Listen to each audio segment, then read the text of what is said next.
What out, chaps? How's it going? It's time for everybody's favourite grueling slog through the worst taxpayer-funded news agency on planet Earth. Another episode of the Shite You See on the BBC. Plenty of shite to wade through. So let's get our folding shovels out and steel ourselves for another slog through this endless morass of journalistic feces. There's obviously more bollocks for International Women's Day. BBC was fucking chocker with it. More communism from Scotland, because obviously it's fucking Scotland. Said twin sisters are fighting back against a gender imbalance in Scotland's music scene. Like there's some sort of invisible enemy that's purposely stacking Scotland's music scene with men. The patriarchy, the sinister group of shadowy phallocrats have sat around in the smoky boardroom where they meet and gone, there appears to be too much estrogen in the dance communities of Scotland. Quick, stack the clubs with cock. It doesn't happen. If there's a gender imbalance, it's probably because more blokes are into fucking DJing than women.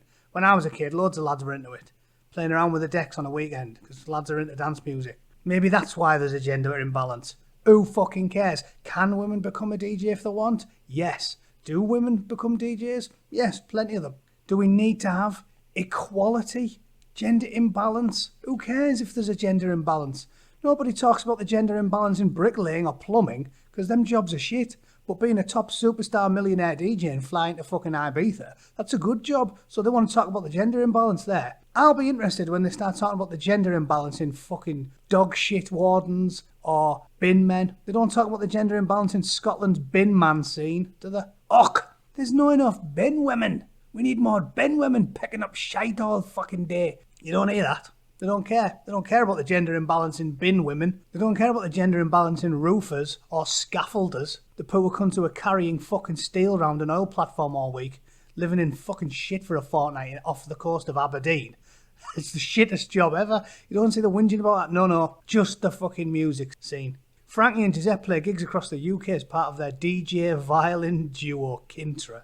Frankie Elisi, a BBC Scotland journalist, said nothing similar was happening in Dundee. Oh, fucking hell, nothing happens in Dundee. I've been to Dundee. We used to go there when you're in Arbroath because it's marginally better than Arbroath, but that doesn't mean either are remotely civilised places where anybody wants to go. It's shit. Why do you think fucking England's full of Scotsmen? The music scene there is so diverse. We wanted to do something to make the scene even more inclusive and offer a safe learning space for people who are represented. A safe learning space in a fucking club? What do they think we do in clubs? I know middle class people probably don't go to them very often. What do they think happens in a nightclub in fucking Dundee? I think it's just a load of groundskeeper Willie and a load of shirtless Scotsmen wrestling on the fucking dance floor.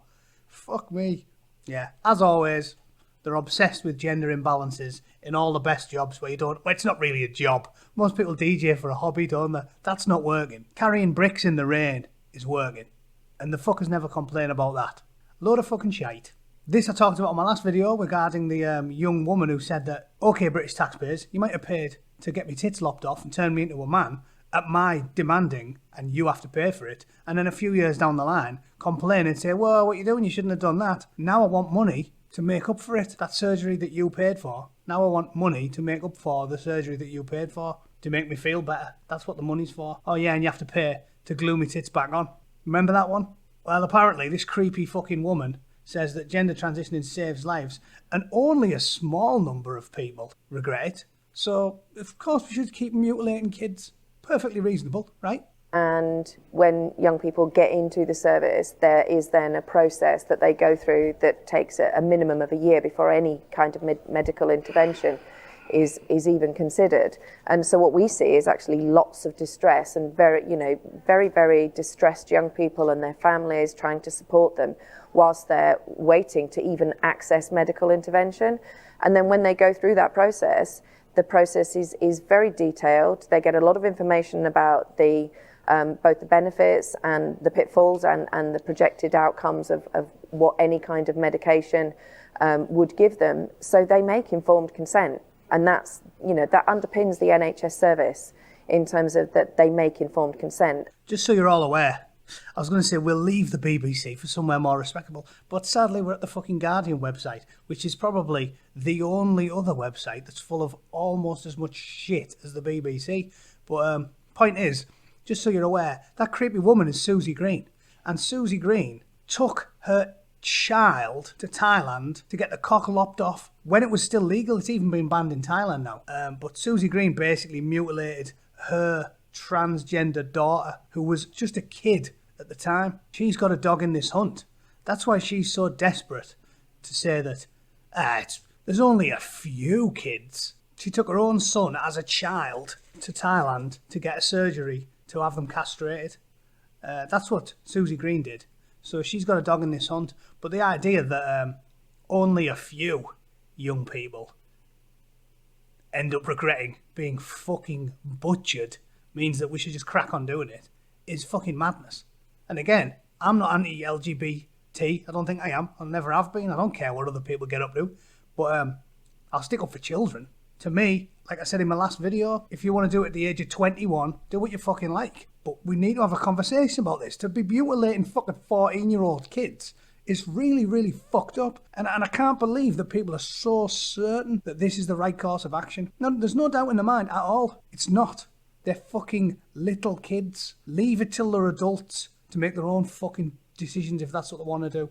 But the idea that we've now got proof that children get mutilated and then deeply regret it when they're older, and it's no mean feat to stick a cock back on. The idea that that's not a problem, and we don't need to talk about it, is fucking madness. And I'm sure 99% of the population agree with me, but we know who's got the whip hand now. It's the fucking far-left activists and the cunts that run the BBC. So we're not allowed to talk about it. YouTube, collapse your fucking videos and demonetise anyone that's got a problem with it. We're in thrall to 1% of the population, a batty 1% that think lopping off people's fucking organs, flying a child to Thailand to whip the fucking love muscle off is perfectly fine. No discussion to be had. Because only a few kids regret it. So fuck it. Let's just keep at it. The world's gone fucking mad. More shit from International Women's Day. I'm not going to go through all of this, but it's just images from around the world. Some of them are piss funny. There's this one in Spain. Why are they always a bit mental? Like, you can't just like put a dress on and walk down the street with the sign anymore. You've got to do something mental, like put a fucking daft wig on and go on a fucking naked bike ride or some shit. We will not be silenced. Well, you've got the BBC parroting you cunts 365 days a year. How the fuck are you going to be silenced? And that's taxpayer funded. You've got the British government paying for your fucking lunacy 365 days a year, and you're worried about being silenced. I'll tell you who worries about being silenced. Cunts like me. They're the ones who they all want to shut up. Because if you dare disagree with militant feminist orthodoxy, or you've got a problem with little kids getting chopped up, apparently you're the fucking bad person and you have to be silenced. Then the brass neck on these fuckers is what winds me up the most. Everybody knows they're not being silenced. Nobody's silencing them. The mainstream media's not silencing them. Channel 4, the BBC, the Guardian, Huffington fucking Post and Salon and every bastard over here, CNN and MSNBC, they're not silencing them. Who the fuck's silencing them? Nobody. So what did you make that sign for? Write something on it that's at least remotely reasonable, you balmy fucking bitch. One in Jakarta, I'll even support it in Jakarta, because obviously they aren't on an equal footing with men, but we don't like talking about that, because it's Islamophilia gone fucking wild on BBC, so they don't like talking about what goes on in Pakistan and Bangladesh and places like Jakarta. They like just talking about as if they've got it so rough in fucking Yorkshire. There's a great image for the BBC. The only thing they love more than a militant feminist lesbian is a wheelchair-bound militant feminist lesbian in a hijab. They fucking love that shit. Can't get enough of it. They should have rolled some of them in for Meghan's photo op. It would have been perfect. Don't get raped. That's a pretty good sign for Pakistan. Yeah, fair one, ladies. I won't criticise you. That's a very burly women's rights activist. I'm assuming that's nowhere in the Western world. It's in Kyrgyz, the capital Bishkek. Yeah, they probably need some solidarity, but nah, they don't get any. We've got to worry about millionaire Afua Hirsch feminists who live in fucking $3 million apartments in the Western world. We've got to worry about them. He's going to get a fucking head caved in by this meathead with a ski mask and a baton. But don't worry about them. Let's talk about the fact there's not enough Scottish DJ superstar women feminists. Yeah, You can tell that's not in England or America straight away, look, because some of them women are tidy. She's quite fit. No fatties with skinheads. So where's that? Belarus. There you go. You can tell by looking at the picture. You don't even need to read the words. I knew that wasn't in fucking London, because if it was, she'd have a fucking ass like a rhinoceros, that fucker. If anyone didn't know, Meghan and Harry were in the UK for the Mountbatten Festival of Music. Harry's wearing his Royal Marines rig there. The cheeky ginger bastard. I don't think he earned his fucking green lid, did he? If anyone doesn't remember, Ed Wood did actually try out for it. Needless to say, failed miserably. And the Royals have had the good sense to never send anybody else down to fucking Commando Training Centre Royal Marines. They're well aware that it is much too grueling for these soft-skinned, heavily moisturised fucking pansies. The reason it's of interest to me is, I've talked about them loads, I'm not going to go on about it, but it's just more evidence that this whole idea that people had some sort of prejudice against Meghan Markle was always complete fucking nonsense. It says the Duke and Duchess were greeted with a standing ovation as they attended one of their final official events as working royals.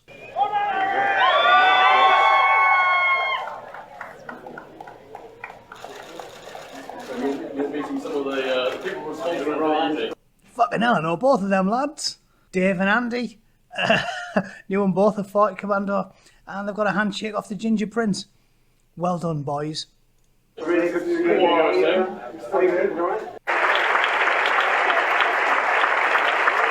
But as you can see...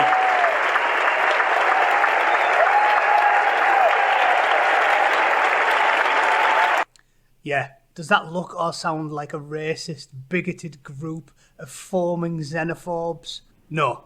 So the Albert Hall performance marks the 75th anniversary of the end of World War II and the 80th anniversary of the formation of Britain's Commandos. Proceeds from the event got the Royal Marines Association, so some good's done from it, and a charity which supports people with cancer aged under 25. Again, I'm not trying to bang the drum for the Royal Marines, I'm trying to point out that look at that and tell me that everybody hates Meghan fucking Markle. So can we draw a line under it now? She shut her mouth for 2 fucking minutes about climate change and everyone's a racist and a Nazi, and even though she's got the climate footprint of 500,000 bricklayers, we all have to stop going on holiday to Spain once a fucking year.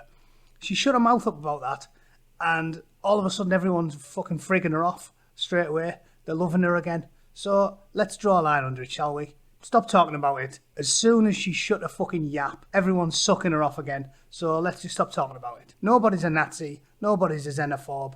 She knows it, he knows it, and fucking we know it. End of discussion. Moving on. Oh yeah, this made me laugh. She made a surprise visit to a Scottish market National Women's Day. But this is the thing that I've always said.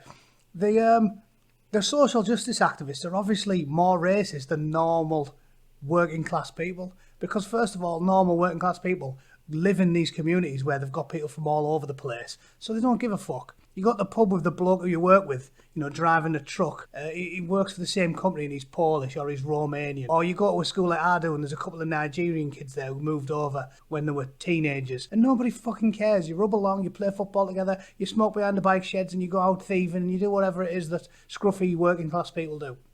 Well, that's Middlesbrough. I'm sure in some leafy shires you don't do things like go for a game of push the disabled lesbian down the stairs in the Dundas Arcade.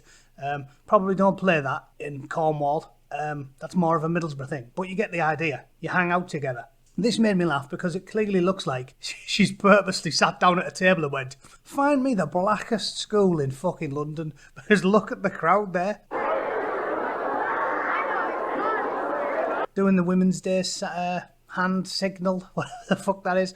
But look, it's not like she's accidentally wandered into that. That's been set up. Like all these posh people who apparently are dead tolerant and progressive, they sat around the table and went, whoa, hang on, lads, there's not enough darkies in here. Oop, and a headscarf in the corner, please. Camera 2, we need a headscarf. Find me some Muslims. If we've got anyone with missing a limb, please roll them in, right?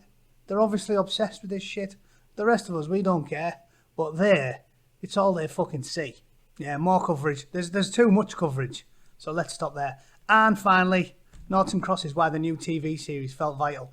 If anyone doesn't know, Noughts and Crosses is another race-baiting BBC publication, all about, it's in an alternate reality where instead of The whites being evil and constantly oppressing the blacks. The blacks are evil and constantly oppress the whites. Ooh, ingenious to think of that fucking groundbreaking premise. The obvious inference from that is that the whites are evil and are always oppressing the blacks, as opposed to the fact we live in a pretty egalitarian society and it's more pleasant and prosperous than humankind has ever fucking had it. That's why they made this. So when you say why the new TV series felt vital, well, I'll tell you why. Because you're a hard left, crazy neo-Marxist fucking taxpayer-funded communist rag. That's why it feels vital. Because you want to do some more fucking race bait, and by flipping the script you can basically still push the agenda that all of the black people in the Western world are being tyrannised by fucking Johnny Whiteman. That's why this dogshit TV series has been made. There's a scene in the first episode where a young man is beaten because of the colour of his skin. But here's the twist. The young man is white and the police officer is black. Yeah, they're just saying, white police officers beat the fucking shit out of black kids all the time for no reason at all. They're never doing anything wrong. They're not breaking the law. And we just live in an evil, cis-white, heterosexual patriarchy. Yeah, and they think by making these fucking shite TV series, they can put the point across even more and browbeat us. We get sick of being browbeaten, so they come up with some unoriginal twist, and then they can browbeat us more, and we'll go, whoa, man, look at this vital new TV series. Look how original it is. It's not original, it's dog shit. Nobody wants to watch it. It's going to go the same way as fucking Doctor Who and all the rest of that shite, because fortunately, normal, centrist, working class chaps like me are well aware that most people in the black community and most people in the female community and most people in the gay community and all of these little fucking groups of loosely affiliated things that you put in your little boxes don't fucking agree with you. They don't care. They're not militant. They're not communists. And they couldn't give a shite. Most women are busy playing with the kids, walking the dog, wanking their husbands off, enjoying their lives. Most black people are at work, hanging out with the co-workers, regardless of their ethnicity, and just living their lives. Nobody cares. And the only reason the BBC can get away with it is because they've got guaranteed funding. If this shit was in a free market, the ratings would be worse than, I don't know, reruns of fucking Jim'll Fix It. And needless to say, nobody wants to watch that either. What a load of bollocks. So that's the BBC for another week. Nothing worth reading. Watch my video. You've got everything of note on the BBC. If you want to get some real news, go and buy a fucking newspaper or something. The Telegraph, there's a good publication. Subscribe to The Telegraph, because this shit drops your IQ every time you read it. If I carry on doing this every fucking week, by 2023, I will be a gibbering idiot drooling on my keyboard. I won't be able to type.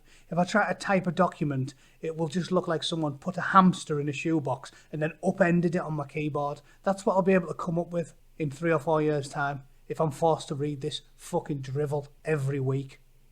And that's it. That's all the shite on the BBC this week. I'll thrill you all next week. We can all go on the low IQ roller coaster together. Cheers, folks. See ya.